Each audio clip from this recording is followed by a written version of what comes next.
Okay, I've got the hour. I appreciate everyone being here. I know it lots of conflicts this morning with multiple committees, and I appreciate my committee and other folks that have bills here in front of us.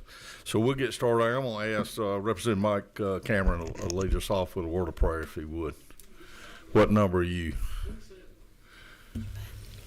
Okay. Thank you. Let's bow. Heavenly Father, thank you for bringing us together today. We ask your blessing on this meeting. We ask your blessings on the presenters and on we who make the decisions. Give us wisdom and grace. And please remember Terry England, who is recovering. Give him strength and give him recovery completely and healing. We ask this in Jesus' name. Amen. Thank you, Representative.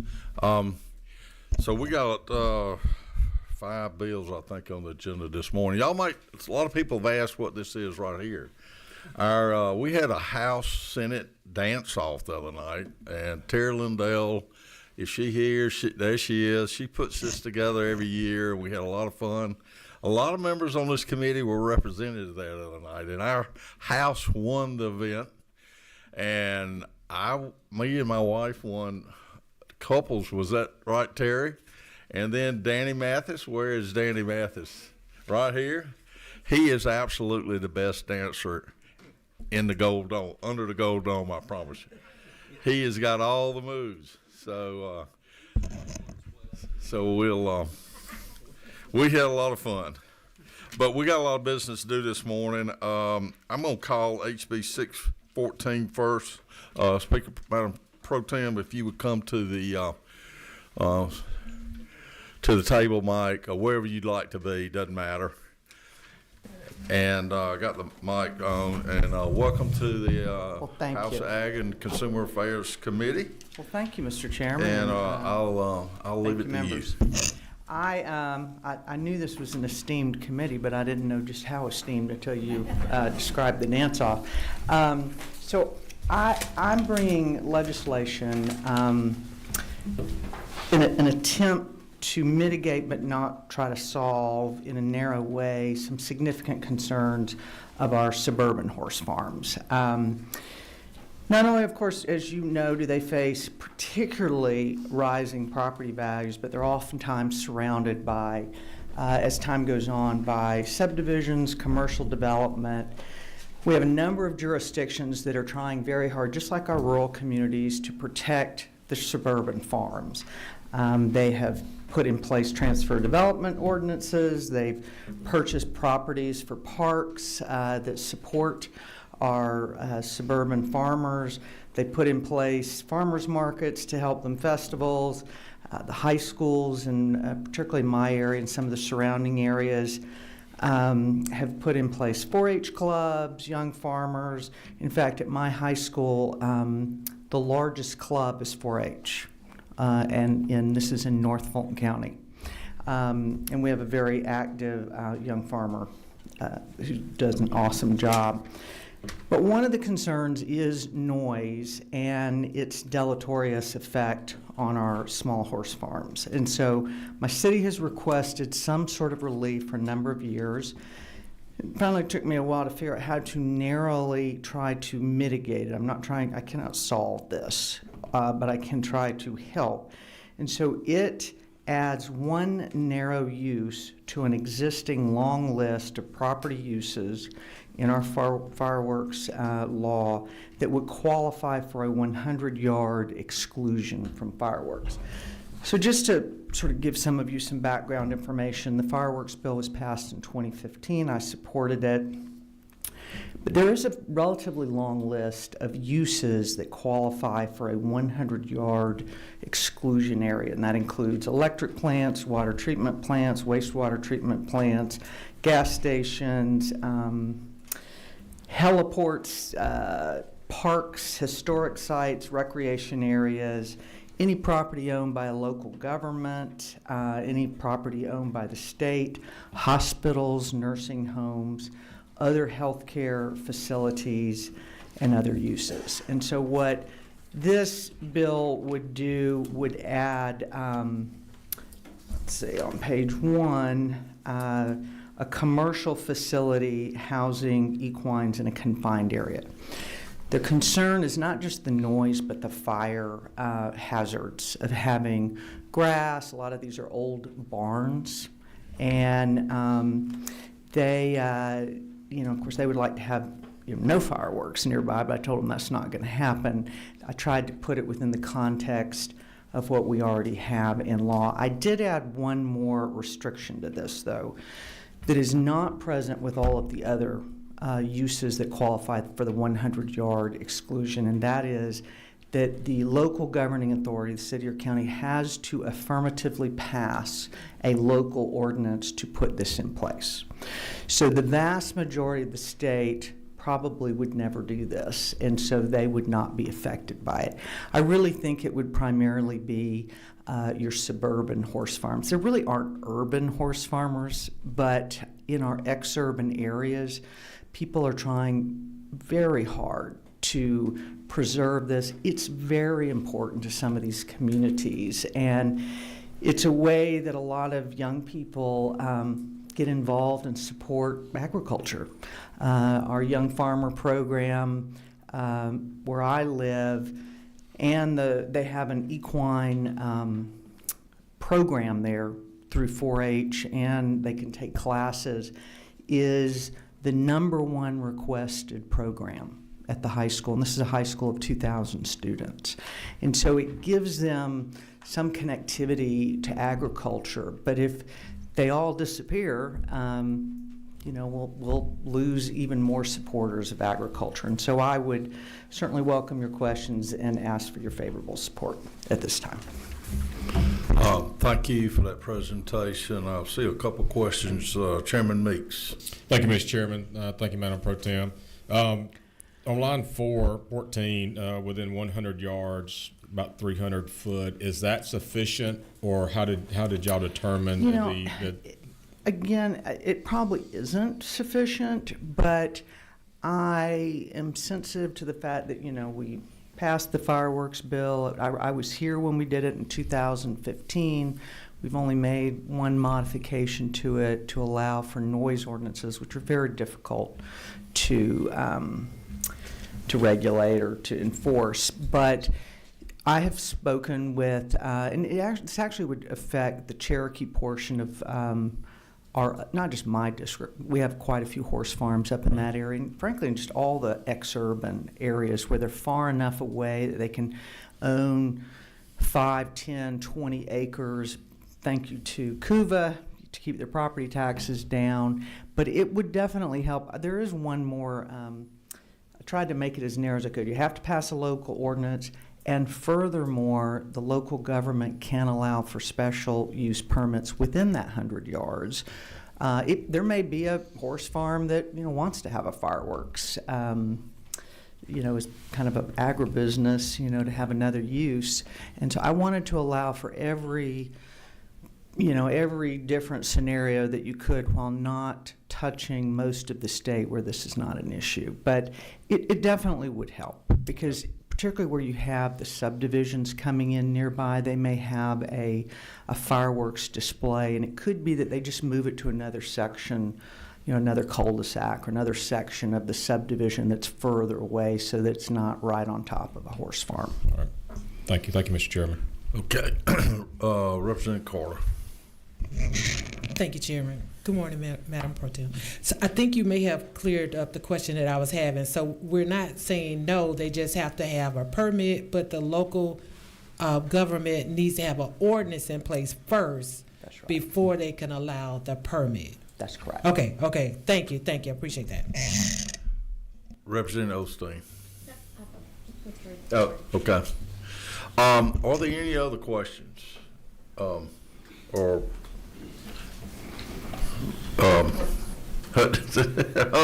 Representative Huddleston, excuse me. Thank you, Mr. Chairman. I guess the question I got, because I know up in your area, a lot of friends of mine that are farriers work in those facilities on that side, toward Alpharetta, Cummins, and there are a lot of horse farms. That's right. And you mentioned the 4-H, and like I said, a lot of the youngsters, like I said, nowadays that may be interested in agriculture doesn't have the facilities at home. So a lot of times the schools are housing these livestock animals for these students. I guess the one question I'm asking is in here, it talks about commercial facilities. And I guess in my part of the world, I think commercial facilities is more in the sales and marketing of equine. So with the local county and municipalities within that zone, and if a student had a parent, had 5 or 10 acres, like you said, those farms, could the county or local, not recognize them as an equine facility? So is it commercial/residential? And I guess just clarification there because of knowing your area. So I decided not to try to define commercial, to leave it to the local governments. I'm fine. Most of these local governments are very supportive of these activities. It reduces the traffic on the roads. People like it. I mean, people are just very supportive up in this region that's sort of north of the northern, I say arc, but that's all. It's also true down in South Fulton and some of our other areas, and they can define commercial rather loosely. The reason I put commercial was I didn't feel like it was fair to make it for everybody who has just one horse, because it makes it very hard to enforce, very hard for everyone else to comply, and so the local government could identify these, make it clear these are commercial, but it could be you offer riding lessons. Correct. You rent out your pasture. I mean, that is a commercial endeavor. Well, I know, like in our part of the state, out in West Georgia, even like I said, out in rural communities, my neighbor has some horses and all, and she always gets terrified around the holiday seasons when the fireworks, and and she's got a 65-acre farm in the middle of nowhere. So thank you very much for the bill. Well, and they, it's not like a dog where you can bring them inside. And a lot of times, say around July 4th, it's so hot, they can't leave them inside the barns because it's too hot. And they are worried about the fire, but also these are big animals that, by and large, as you know, if they run into a fence, there's a good chance you're going to have to put them down. So. Okay, thank you. Chairman Meeks. Thank you, Mr. Chairman. At the proper time, I'd like to make a motion to pass. There's a motion on the floor, do pass. Do I hear a second? Yes, second. Any discussion or other questions for the author of the bill? Hearing none. The motion is do pass for HB 614 LC 443088. All in favor of do pass, say aye. Opposed, like sign. No opposed. Thank you. Thank you, Mr. Chairman. Thank you for bringing this bill. Members of the committee, I appreciate it. Next on our agenda, as I said, we're going to go things in a little bit different order. Chairman Cooper, my good friend, back to the Ag Committee. She loves being here and doing such a great job helping me with health bills, and I'm just glad to be able to help Chairman Cooper with an ag bill here, but veterinarians. Thank you. Thank you, Mr. Chairman. Ladies and gentlemen, this is a bill that y'all passed out about a week or so ago, and I appreciate that. But if you will look on line 40 of the bill, when the bill came out of here and went to Legislative Council, in the making of the substitute, there was a scrivener's mistake, and they had 45 instead of 43. And I will tell you, I'm a teacher, so you'll know going forward, if you didn't know, this is something that Legislative Council can take care of. You don't have to come back and take the committee's time again. And obviously, before I could explain it to the whip, it got into this process. So if it ever happens to you and it's just like one letter like this, please be sure you explain it, because as the chairman knows and wondered why I was coming back with it, is something that legislative can change without us taking up committee time. So I would appreciate it, since it got put back in this pot, that you would please approve the bill again. Thank you. Okay, let me be certain here now. We're on LC 570255S. Yes. And that has the corrections. Yes, it does. It does. The correction was to make that 43 instead of 45. Okay. Everybody understand? I would entertain a motion at this time. I have a motion to do pass. Have a second. Second. Any other discussion or questions of the author? Hearing none, all in favor say aye. Opposed? No opposed. Motion passes. Thank you, Chairman. Thank you very much, and I'm off to rules and see if I can help some of you get your bills out. All right. I also see, I'm not sure Representative Williams has been to Ag Committee in a while. It has been a while. Okay. Well, please bring us and tell us a little bit about HB 576. Thank you for being here. I know you have rules right now. Yes, sir. Maybe we can get this out and you and I both go over the rules and you can help me get a bill through. Well, I'm going to do all I can for you. Listen, thank you, Mr. Chairman, members of the committee. This is House Bill 576, LC 550531. This is a bill that I'm not carrying for anyone but the citizens of Georgia. Many calls have come in. It's a peer-to-peer cash transfer bill. I got a lot of calls. There are a lot of good companies, but the biggest player of them all is a bad actor, Cash App. They just settled a $175 million suit because they won't respond to consumers, they do nothing to solve problems, and millions of dollars are lost. All this bill does is ask for a 15-minute cooling off period when there is a peer-to-peer transfer. 15 minutes because most of the times people realize instantly that they sent the money to the wrong party. 15 minutes they can make a correction. Now there's absolutely no recourse. Cash App will not talk to you. The money, the banks have no fault. They are the transfer agent. The money instantly goes. No recourse, no way to get your money back. Thousands of dollars are lost, and you can't even get Cash App on the phone. The new federal ruling against them requires them to get live agents to answer complaints. I don't have a lot of confidence in these live agents doing what they need to do, so let's give the consumer an opportunity to rescind a transfer in a reasonable period of time. That's all this bill does. Okay, thank you. Are there any questions to the author? I've got one. All right, sir. And I will be supporting your your rules. rules. Go Go right right ahead. ahead. 15 minutes. How did you arrive at the 15 minutes? Well, initially, I started at 30 minutes. And that's a little unreasonable. It does not take that long. Usually, after I talked to several people that had been burned, I really found out that within almost instantly, they know they've made a mistake.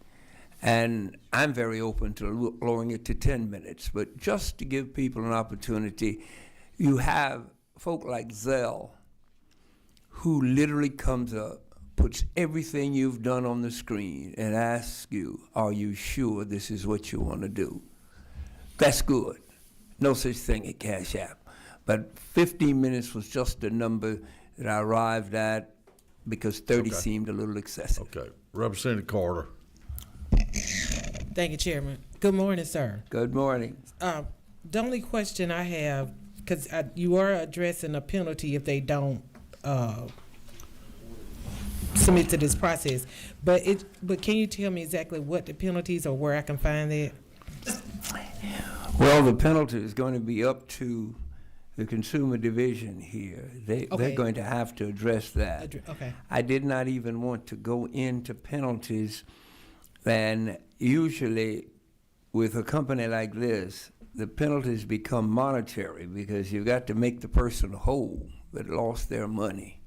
That's the biggest thing. And there's no provision in here, and hopefully there will be none where there's any compensation beyond actual losses. Representative Osteen. Thank you, Mr. Chairman. Thank you so much. This is a great bill. I think what we're finding in a lot of the transactions that we're doing around the world now is everything is so fast and it's so quick, and trying to get a handle on AI. That's another great bill. This is a great bill. I think it needs to extend to all the other bad actors that are out there too. Yes. And that if I was wondering the same thing about the 30 minutes versus the 15 minutes, because sometimes, you know, you text somebody and say, did you get your payment? This is what I've heard people say, did you get your payment? Well, it takes them a few minutes to reply back to you. So anyway, I liked the 30. If 15's what your gut tells you, great, but thank you for bringing the bill. Thank you. You need to have a bill and rules too. Go ahead, Mr. Chairman. Do we have anybody signed up to speak against this bill in the audience? Anybody here to speak? Have you engaged with peer-to-peer people that do that? Are they? Have you heard any feedback from them? I have tried on several occasions, and it's just like if you lose your money to them, they don't respond. They're so afraid that they have messed you up, so they don't even bother to talk to you. Okay. If they've never been to Liberty County and drank any of the water, they'd be doing much better. Okay, I see no other questions. I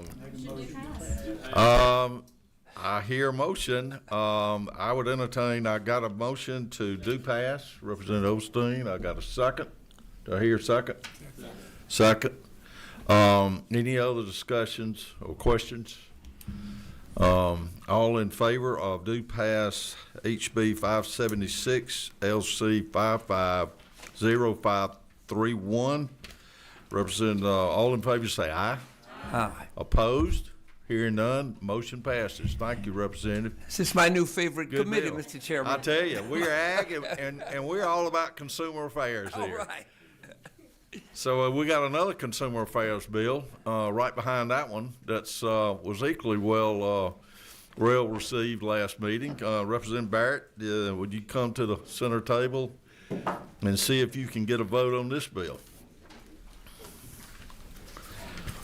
Thank you, Mr. Chairman, and I can honestly say that you won that dance competition, and dancing Representative Danny Mathis won straight up. I didn't throw the contest just because I knew I'd be here today. You did mighty well. I'm sure you were a close second place. A for effort, anyway. Your wife is a much better dancer than you are. Yes, she's much better at pretty much everything, sir. But thank you, Mr. Chairman, and ladies and gentlemen, for hearing this bill 2 days ago, and thank you for allowing me to come back today. I'm presenting a substitute today, which is LC 55055-8S. And y'all will remember from 2 days ago that I shared with you some good examples. This is a consumer protection bill and it's a conversation that's probably overdue.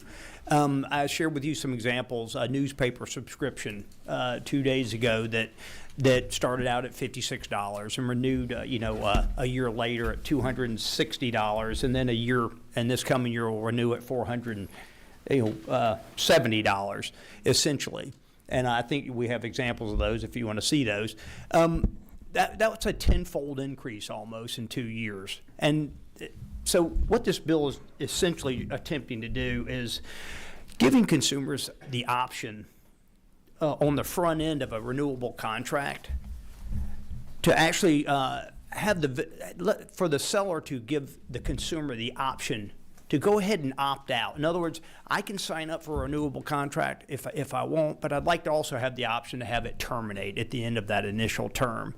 What that would do is shift the onus off of me, the consumer, and put it back on the seller. If I say, well, you know what, I'm very comfortable subscribing to this for a year. I love the service. I love the product. I'm signing up for a year, and I'd like it to terminate at the end of the year. They want to get your credit card up front. They want to have you sign up for automatic renewal. And then what they sort of count on, it seems, is that a year's going to come around. I'm going to fail to put a tickler on my calendar. I'm going to forget to go look at it and then go opt out. And then I'm going to look at my my bank account or my credit card statement, 3 months later, I'm going to see a $500 charge on it when I was expecting, a $56 charge. So essentially by doing this, it gives me the ability to opt out on the front end. I'm saying up front, no, I don't want to have an automatic renewal. I want it to terminate at the end of that initial period. And that was simply put, that's what the essence of this bill. It lets me not have the onus on me to come back and remember to go opt out before I get an egregious increase in fees. And that one example I gave you, it's funny, I finally went in and to opt out, and it said, oh, well, you can stay for $120 instead of $475. So once you're in there, they're like, well, we'd like to keep you, but we'll drop the price 75%. It's just to shift the onus back over to the seller and take it off of the backs of the consumer. Secondly, as a result of this meeting 2 days ago, and the good feedback we got, the law currently says that if there's a long-term contract, if you're going to renew a contract automatically for over 24 months, you've got to come to me and you've got to not only notify me, but I have to give you an affirmative approval that I actually want to stay because you're going to extend that contract for another 2+ years. That's already in the law today. It never really happens because people don't generally do contract renewals for over 2 years. The example I gave you the other day is for 1 year. So we're changing that language from over 24 months to 12 months or more. So we're just taking the law, we're tweaking it just a little bit, and you'll see that in lines 60 through 65.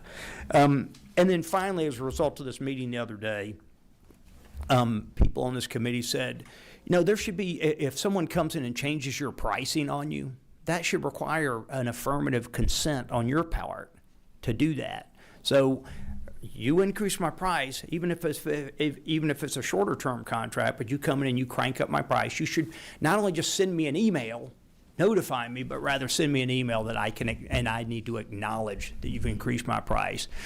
That's the one piece that the committee may want to consider. Is that too earnest or not? I don't know. I think it's appropriate. Pretty basic stuff. You're going to sign a contract for a new subscription. You can determine on the front end, give me an option to have the contract end at the end of that initial period.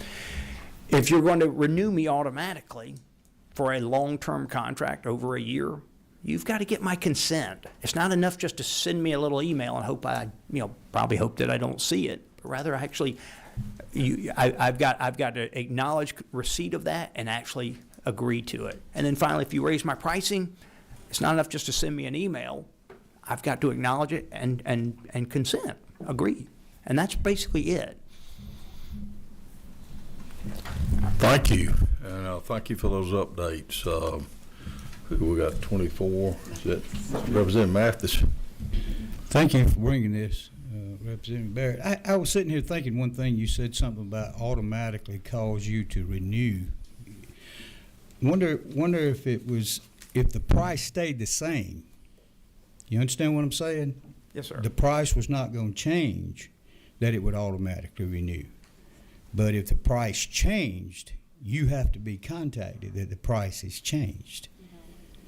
You see what I'm saying? Essentially, this bill doesn't take away or change anything. If you want to continue doing things. No, I'm saying, but when you sign the original contract, if I understand, you can check a box. It says if this price stays the same in 1 year, you have the right to renew. But if it does not stay the same, I need to be contacted.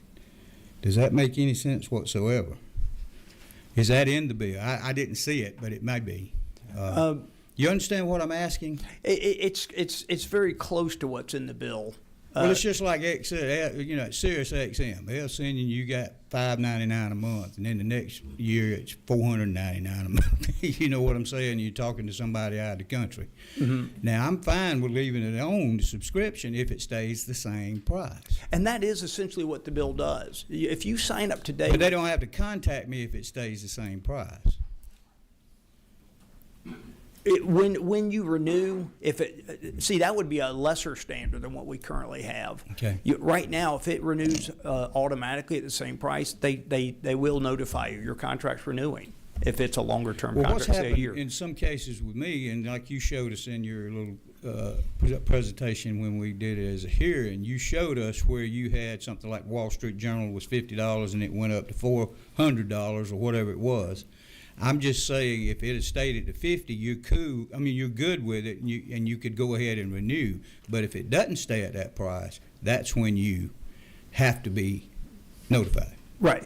So, But I'm not going to get in a beatdown with this because I love this. I think what you're doing is great. I'm not trying to argue. I'm just trying to say, if I pay $50 a year and I get it renewed at $50 a year, you don't need to bother me. right. But if you're going to raise it to $100 a year, you need to bother me. It's interesting. Legislative counsel here for support, and that is a nuanced difference in the bill because right now the way that the law is written. Okay, let's move on. We got Yes, some sir. other questions. Representative Taylor. Thank you, Mr. Chairman. Good morning. I do want to speak to that particular concern. It may not be the pricing as to why I'm not subscribing or canceling my subscription. It may just simply be that I no longer want to use that service or read that publication. So I do like the bill the way it is. I do have a question in regards to the effective date. And I was reading through here to see how is this going to be implemented for out-of-state companies. It goes into effect on July 1st, 2025.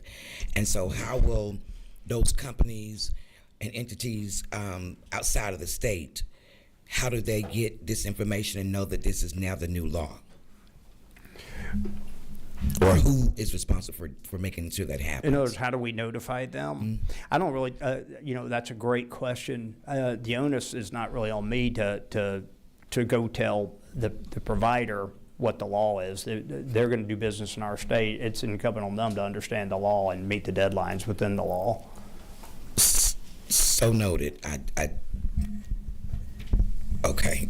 That's a great question. I thought about it. I was like, how do I let the Wall Street Journal know about these changes in the law? Well, I think my concern is by coming into effect in just a few months, they may not review the state policies. If they're doing business in all 50 states, they may not. There's nothing that clicks that says, "Oh, Georgia just changed their law." That's a great point. So, are you possibly consider putting the date a little bit further out? That I would think that may help. I don't know what the solution is. I thought maybe you had it already. I think that's a great idea, and would certainly entertain an amendment to that. Ledge Counsel, Nick, is that appropriate? Is that an amendment we could make today, right? Okay. I think that's a good thought. Thank you, Mr. Chairman.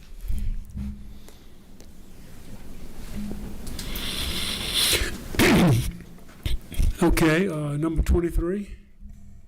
That's me. Thank you, Representative. Whatever. I don't even sure what to call you now, Mr. J. There you go. I think the purpose of the bill is just that the consumer has to authorize them to charge my card or my debit card. Is that right? At the end of that 12-month time, this bill is just for me to say if I want to be charged $450 for an original subscription of $29.99, correct? It's all getting my consent, correct? Not Yes. that if I don't hear from you, it's automatically going to renew at $550. Am I correct? That's exactly right. For Okay. contracts that are 12 months or longer. Correct. Okay. I think this. I love everything you've done. Maybe going to the end of the year is great, but if they're going to do business in Georgia, they need to abide by our rules.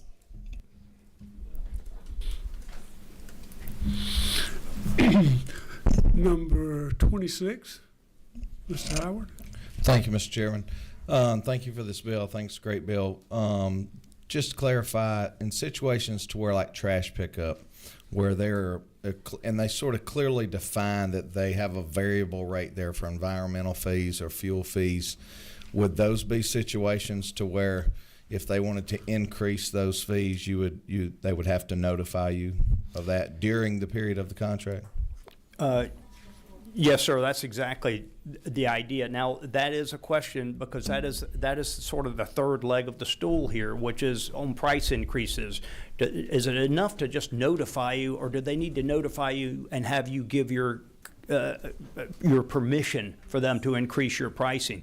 The way the bill is, this substitution is written, they would have to notify you, and I would also have to say, I'm okay with that. Check the box.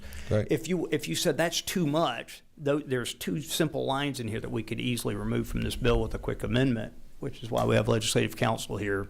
If you just wanted to have the first good two with the components of consent. the bill. Thank you. So are we looking at an amendment right now? Are we talking about keeping the bill as you've brought it, or where are we? There sounds like there are two issues on the table, Mr. Chairman. First of all, the time frame to implement the bill, to move that out a little bit further, possibly to maybe December 31st of 2025. So we would definitely entertain that amendment, and that would be easy to change. The second is the issue on, do we want to require affirmative consent on a contract when someone raises the price, or usually those are the shorter term contracts, and you'll see those because it's just a monthly recurring fee. You'll see those increases probably sooner, and then you can go opt out just like you would do presently. So the question is, do you want to require an affirmative consent when there is a price increase, or do we want to leave that out of the bill? And it's an easy amendment if you wanted to take that out. It's two sentences on between lines 60 and 65. Unless there's further questions on this, that this would be something we could do offline, and then come back our next meeting next week and vote on the amended. Well, I think the amendment is really a simple amendment. If you wanted to do it, we'd love to do it today. If you want to require an affirmative consent when they increase your price, let's keep going. That'd be great. I mean, it would be great if we could keep going. So currently written, that does have that in there, correct? Yes, it does. And I'm good with keeping it as written. Thank you. Chairman Meeks. Do what? Chairman Meeks.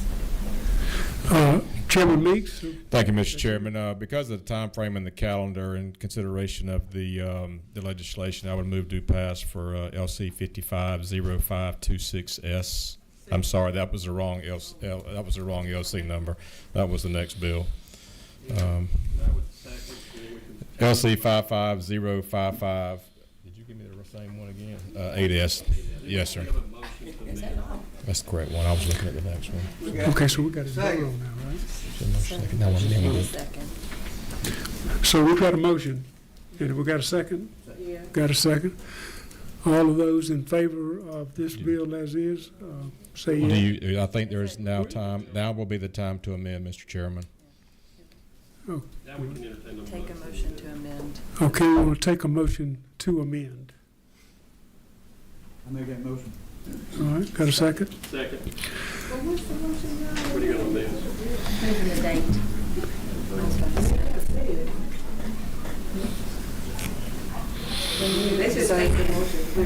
Yeah, I was going to say, what language? Do you make a motion? Do you want to make? All right, I think Representative Taylor. Representative Taylor. Mr. Chairman, I move that we amend the HB 529 to extend the implement the deadline to December 31st of 2025 for notice of all activity in Georgia. Okay. We need a second. There's a second on that? That's Then we need to vote on the bill as amended. yeah.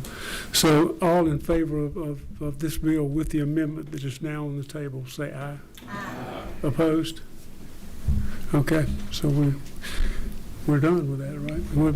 Offline, we'll come back next week and clean. No, we're good. We're good. We're good? We're good. Yeah. Okay, I'm sorry. Okay, all right, thank you. I'm sorry, Mr. Chairman. We just did. We just did. So on to rules, Mr. Chairman? On to rules? On the rules, on the rules. Thank you, sir. Thank you, ladies and gentlemen. Trade. We have one more that is, Yeah, clarify that. I'm a little slow. I thought we amended the bill, and so we voted to amend it, then we got to vote for the bill as amended. We did. We done that. Yes, sir. Y'all did it quick. I wasn't. Thank y'all. Thank you. I'm old. we've got Trey Rhodes is, Trey, are you here? This is going to be a hearing only today, and I would think Trey would be back next week, right? Okay, thank you, Mr. Chairman. All right. In Mike the is essence here. of time, I'm going to have to dive right in and be really, really quick. Yeah. Substitute to House Bill 449, LC 55056-2S. This is a bill about private water companies. I know we did a little work last year on them, and we also had a study committee this past off season. Just to clarify that, private water companies are privately owned. They're not city or municipal systems. City or municipal systems have voter oversight. Private water companies have no oversight. Nobody to tell them what they can do, can't do. We're one of 5 states that do not regulate private water companies. And I'm here today because I've got, and let me just make this clear, y'all know me, I am a huge pro-business person, but there are 3 things in this world that we've got to have. We've got to have food, air, and water. Water is not this suit, it's not your shoes. In those environments, we have competition, which what? Regulates the price. When we get in these arenas where these private water companies are, and let me say this, private water companies have their place in the state. We need them. Just to tell you a brief history, I don't have a lot of time, but in Greene, Putnam County at Lake Oconee, all the cities have their own water and sewer company. And up until about 15, 20 years ago, the cities carried our county. The counties were broke. But now, the population at Lake Oconee is the majority of our population. So these developers would come in, deed access, say these water companies, deed access this to them. If you'll come in and put in the infrastructure, it's your water system. Hence where we are today. And we've got a company at Lake Oconee that owns everything pretty much unincorporated in Greene and Putnam County. So it's a pretty big system. And basically, let me tell you what this bill does. What this bill does is it only affects private water companies that use surface water for distribution. And when I mean surface waters, I'm talking about lakes, creeks, things of that nature. And what this bill does is over a 3-year period, if they have an increase of 15%, then they have to justify that to the PSC.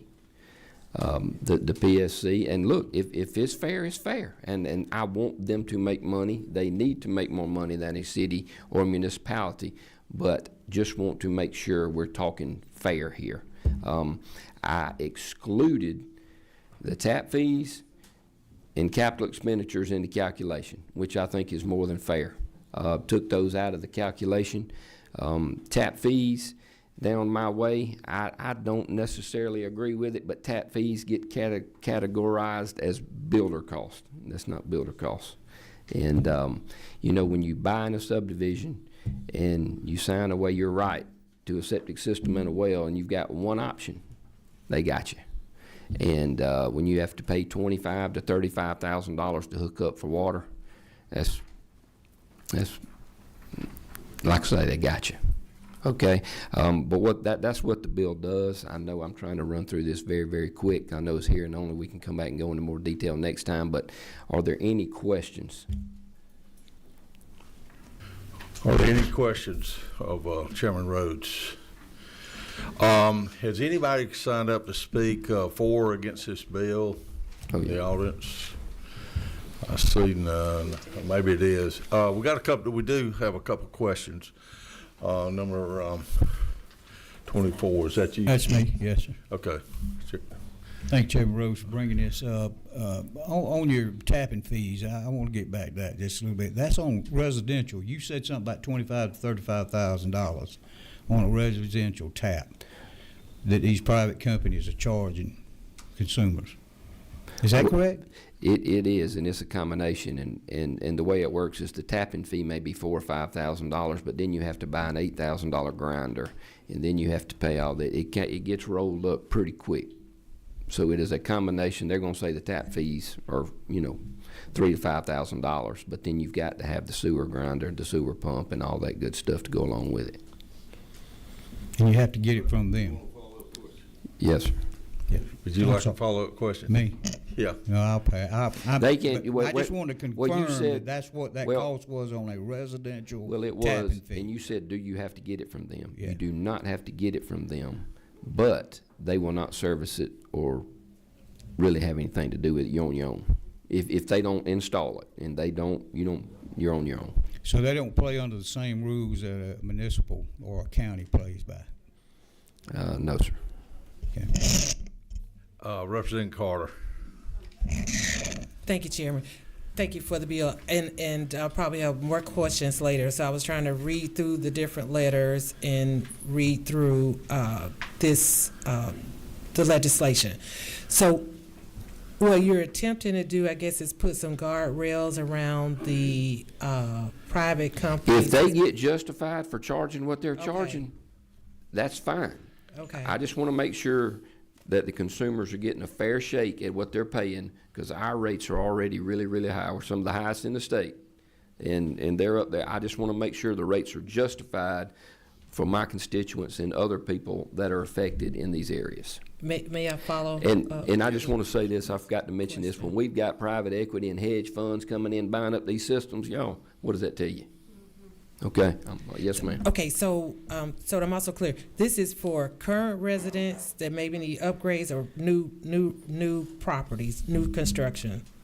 Is this everybody or this specifically? New construction has to come in and pay the hookup fees and all that good stuff. But if you buy a home that's on that system, you of course have to buy their water and go by their rates. Right. Okay. And further question. Yes, ma'am. Because I'm reflecting on a situation that was in one of our districts that I guess it was maybe a condo association or something, and they were having to change out the meter, and it was very costly, and the cost was passed to the homeowner. That's correct. Versus the county. Okay. Correct. Yes, Okay. ma'am. Okay. Thank you. Move on. I'd love to hear short.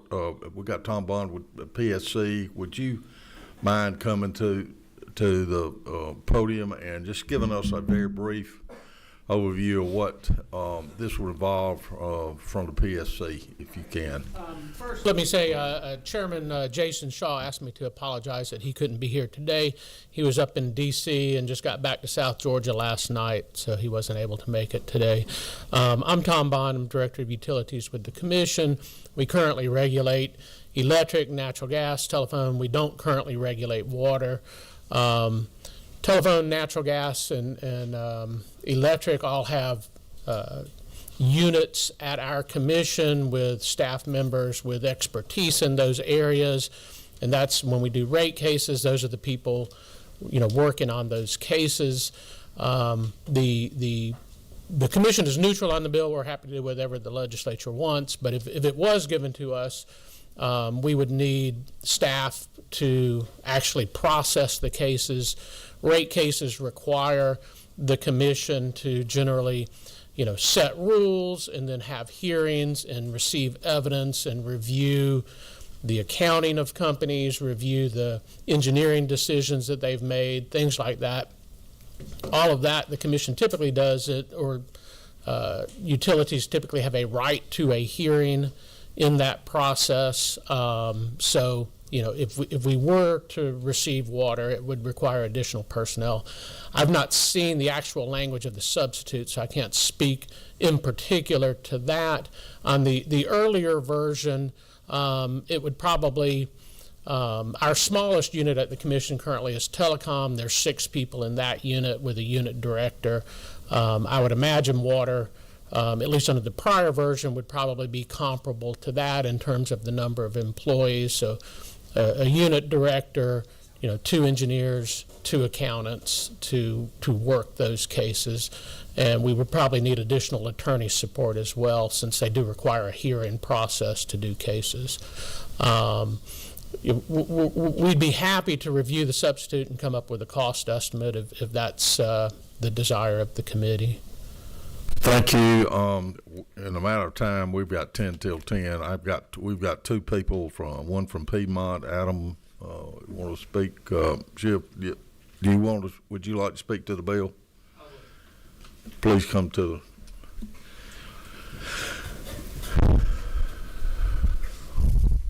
Good morning. Thank you for your time. I'm Adam Schaefer. I'm the president and CEO of Piedmont Water Company.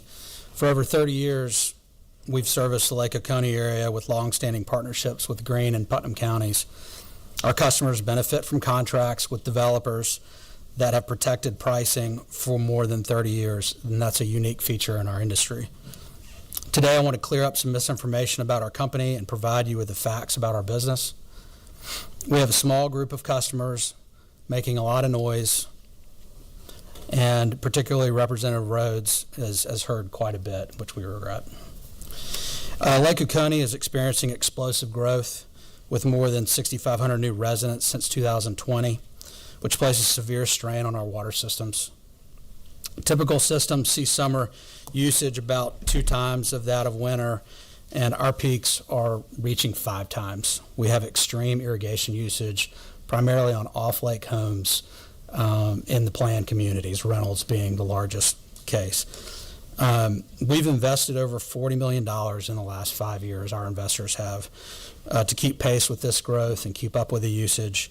We recently completed a surface water treatment plant at Reynolds, now serving most of South Greene County. We're only the 2nd company in the history of Georgia to do that for potable use.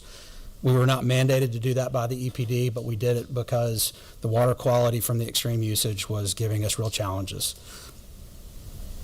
With this growth, we're investing about $10 million a year in additional water infrastructure, wastewater. This has been a very big step in investment that's been required, particularly at Lake Oconee. The water treatment plant replaced 25 groundwater wells. Over the past 30 years, our investors have invested more than $100 million, and we are currently investing about $10 million a year, which I just mentioned. Mr. Sheriff, I appreciate the background. Could you get to how this bill will affect you in a matter of time? Sure. I believe that this is a very simple answer to a very complex situation. We loosely follow a regulated model when setting our rates, and operating our systems has very high costs in energy, treatment, infrastructure maintenance. We believe that this would, as you just heard, would result in more resources at the state level, but it would result in more costs for us, which ultimately would get passed on to the customer. Frankly, the bill, I haven't seen the most recent version, but the one that I've heard specifically targets 2 companies in the state and two systems, and those are the 2 that have made an investment to supply surface water to their customers. And if we're going to regulate like other states, then we should do that, and it should be for all of the systems, and they should all be held to the same standards. We try very hard to keep our rates reasonable. Y'all have some materials, for the average user.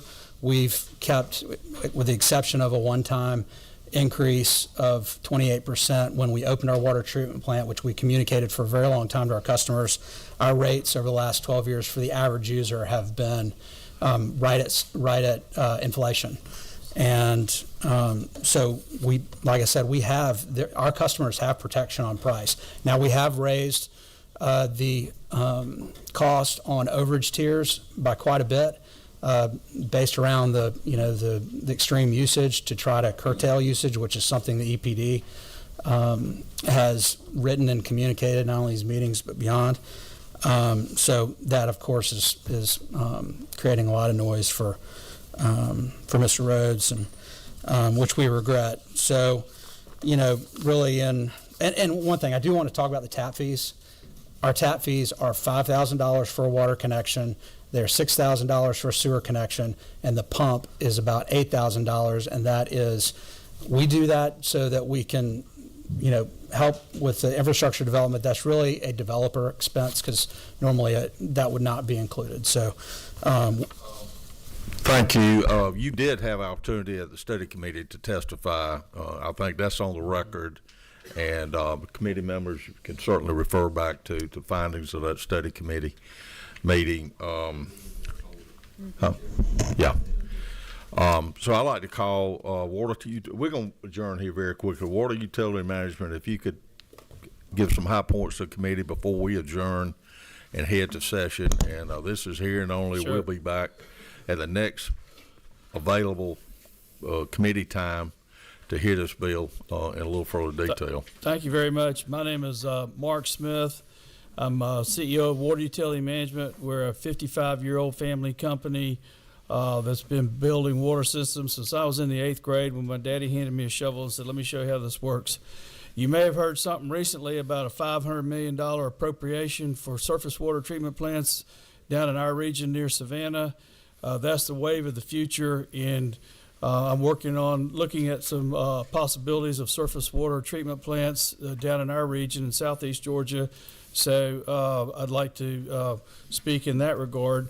But for our company, we have, I don't know if I'm in the bill or out of the bill. This bill's being written on the fly, so we don't really, I haven't seen the latest iteration that came out apparently in the last 24 hours. But we operate 210 independent water systems throughout 17 counties throughout southeast and south Georgia.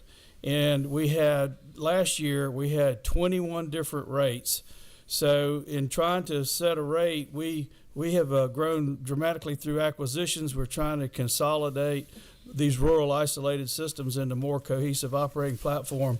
So we just try to meld the rates together over time. We had 22,000 of our 33,000 customers under one rate scheme, and that was a $47 base rate. The average bill, $52.26 per month last year. We're not under any undue pressure from our customer base complaining of high rates. So we are in areas that are not served by governments. These are isolated rural areas, and in some cases the suburban areas have grown to incorporate these systems. But we've provided a service over the last 55 years when governments would not or could not provide the same service. So I'll be happy to answer any questions. Thank you. We're going to have to adjourn so our committee can get to session. I apologize for the running out of time. It's crunch time up here. Thank you, Chairman Rhodes, and committee will look for another time to take this up a little further, more